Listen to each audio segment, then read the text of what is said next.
Hello friends, welcome to latest leaves and lines.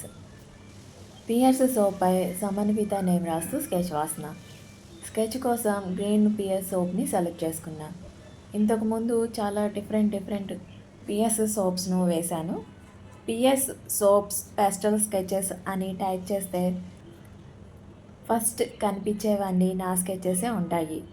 మీరు వాటిని చూసి గీయడానికి ఏది బాగుందో, ఈజీగా ఉందో ట్రై చేయండి.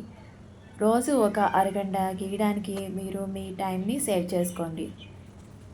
పియర్స్ అని రాస్తూ, గ్రీన్ షేడ్స్ యూస్ చేస్తూ, సోప్ను వేస్తూ, పెన్సిల్తో స్కెచ్ వేస్తూ, సమన్విత నేమ్ రాస్తూ, కొన్ని డీటెయిల్స్ వేస్తూ స్కెచ్ వాసన. సమన్విత నేమ్కు ఈక్వల్ అని మీనింగ్. సమన్విత, నీ నేమ్తో ఈ స్కెచ్ నీకు నచ్చుతుందని అనుకుంటున్నా.